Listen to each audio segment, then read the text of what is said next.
You're listening to Seasons of Bling. Hey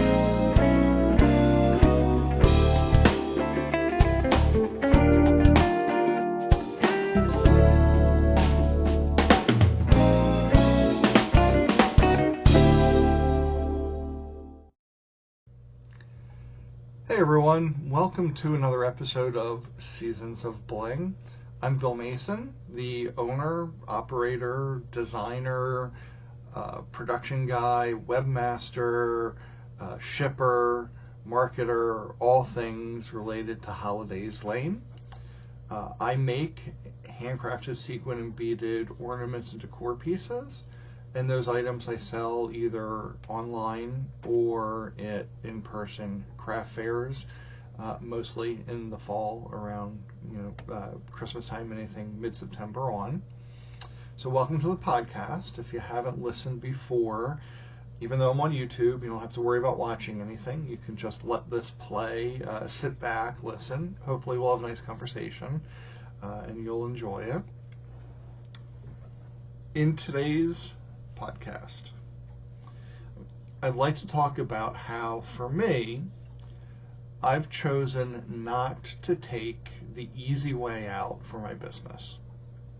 Now, this topic is usually something that online has a lot of heated debates and comments, so I fully expect that there might be some hate coming my way for this one, for this particular take, but at least for me, it's important to let you know where I stand in my business. So, I am from Philadelphia, and in Philly, we love our sports teams. So, I think it's a great example that I could share with you on what I mean by taking the easy way out for the business. So, particularly at in-person craft fairs, if you go, you will occasionally see, or frequently see, I think too often see, a lot of items that have, for instance, the Philadelphia Eagles or the Philadelphia Phillies logos or names on items. So it could be a wooden sign for your wall. It could be, an Eagles ornament. It could be logo licensed fabric used to make pillows, anything like that. The average person, and you might, if you're a browser of craft fairs and art maker yourself, the average person probably doesn't realize that those items are very most likely, I'm going to use the word illegal, but they are unlicensed items that should not be sold. And the debate is, oh, well, I took my time to make it, it's my painting, it's my whatever. It's still the Philadelphia Eagles. The NFL has very strong copyright for their intellectual property. The name is trademarked, the colors are trademarked, all that.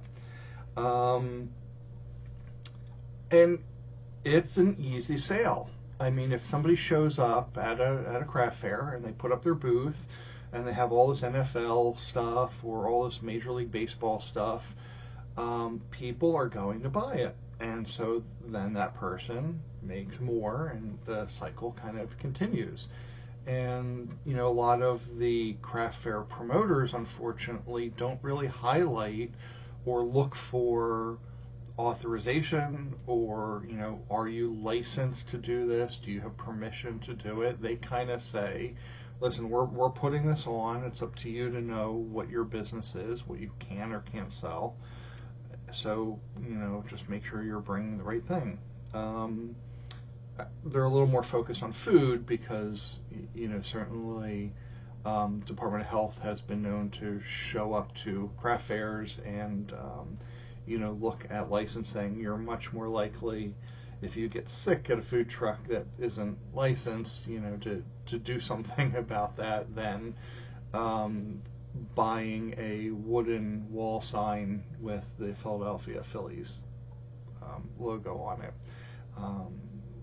So that's probably why they're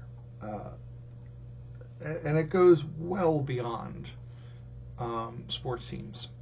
I mean, I can't tell you the number of things that are Marvel related or Disney related, Star Wars, and granted, Star Wars and Marvel now are all Disney, but you know, there's just tons of stuff out there, and it's not original. You're profiting off of somebody else's. So if I have my booth next to a booth that is selling all this copyright infringement, I do have a more difficult time selling my items. There's a finite amount of money that people have to spend, and like I said, it's the easy sale. It's popular. People want it. They don't think about if it should be sold. I mean, you're out in public. It's a shop. Why would they not buy it? They can see it from the buyer's perspective, And yeah, we hear all the time, oh, well, it's, I'm just a small shop, or, other people do it. I hate the other people do it argument. I guess I'm turning into an old man. Get off my lawn, everybody. Get off my lawn. But I always think about it in terms of driving. If you're on the interstate, speed limit anywhere between 55 and 70, let's say, depending on where you are. You're going to have people going 90. Sometimes I may be one of those people, or not. I don't know. Lots of people are going faster, right? But every once in a while, somebody gets pulled over by the police. You're still breaking the law. You're still pulled over, and the cop is asking for your license and your insurance and registration and all that fun stuff. And I've heard stories about Disney decimating people. If they're in one of their moods. They have so many properties that it's virtually impossible to keep track of everything. Is Disney necessarily going to go after the small craft fair at a church on a November afternoon from 9 to 3? Probably not. Maybe, probably not. But they could. I heard one story one time that this happened to be a baker, and the baker was making. It wasn't clear on exactly what the item was, but it was like a Disney princess cake. So, and I guess the person, I don't know if they were just very well. The business was going really well. They were raking in the money. I don't know what the circumstances were, but somehow or other, Disney found out about this person, and they went after them because it was their intellectual property that they were using to make the cakes and sell the cakes. Now, this is a person who was a home baker. Disney, and the way copyright infringement laws work, because you're able to recoup all of that lost income, they actually went in. This person was a home baker, so they went in.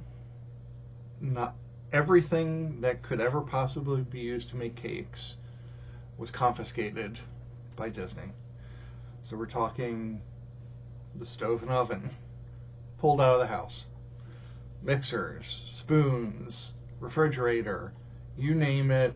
Pretty much the kitchen was essentially emptied to recover money from this particular home baker. Now, I think they were notified and ignored them, but still, that's an extreme example of what some of these companies can do. And we are in a time where businesses in general are struggling, and a lot of these sports teams or Disney, they're all publicly traded companies. So when you're talking about a publicly traded company, you're talking about this unrealistic, but it is. The expectation is you're always going to be making more money quarter over quarter, year over year. It's going to be constant growth. And at some point, you, you can't grow anymore. So you need to look for ways of streamlining your business so that your profits can increase. So it could, look like you're doing more. And the NFL could also, at some point, if ticket sales are down, if merchandise sales are down, they're going to look for other ways of getting their income, and they could come after you. So, it is really tough when I'm sitting at a craft fair and I'm next to that person with all the copyright infringement stuff, and you just see they're selling everything out left, right, and center, and here I am with my unique individual items that people aren't necessarily outright looking for. Like, nobody ever really comes up and says, oh, that's a polka dot sequin retro style Christmas ornament. I've been looking everywhere for it. Those aren't my customers. Maybe sometimes, very rarely. Most of them, they're walking by the booth, they're walking by the tent, whatever. All my stuff's displayed out. My ornament display stands are these like metal trees basically, and they spin, they rotate very slowly, and it catches the light, and that catches people's attention. Whenever you have movement and height in your booth, people are drawn to that. So, well, I get their attention, and they come into the booth, and then they start looking at the items, and they're like, oh, I like that, I like that, I like that. And that's how I get people buying things. But it's a harder sale than the Philadelphia Phillies items. So it does. It's harder for me, but it's a choice that I made to make things that are unique, that the average person isn't going to find, certainly not in a big box store. Could somebody make very similar items than what I make? Possibly. I'd like to think that I assemble things in a way that that aren't at least what I'm seeing a ton of out there. I think I've developed a certain style to the ornaments or my decorative eggs, but who knows? But again, as people have that finite amount of money, they aren't spending as much because, frankly, at this point in time, I'm recording this, middle of July of 2023, and right now, people are really struggling just to put food on the table because supermarket prices are so ridiculously high. Even the last time I went food shopping, it just, when you look at that total and you look at the number of bags that you have, something just doesn't quite match right now. It's like I should have like 2 extra bags for that dollar amount for what I got, but it's not where we're at. So,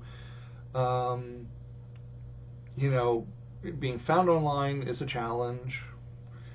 Because people aren't specifically looking for, that sequin, polka dot Christmas ornament. And it's, I don't know, it's disappointing, it's challenging. I keep doing what I can. That's one of the reasons why I do the in-person craft fairs is, online search isn't a massive portion of my sales, I do a lot more in person, because once people see it, they think it's pretty, and then they want it, and they must have it. And then a lot of times I've had people that have messaged me when they order, like, oh, I saw you at this craft fair, or I saw you at this, holiday bazaar, and I wanted more, and then they order it online, which, I love those people. And it's always nice when you're at a craft fair and somebody goes, oh, the ornament guy, oh, I got something last year or the year before that, and knowing that they liked it enough and it's unique enough that they're coming back for more makes me very happy.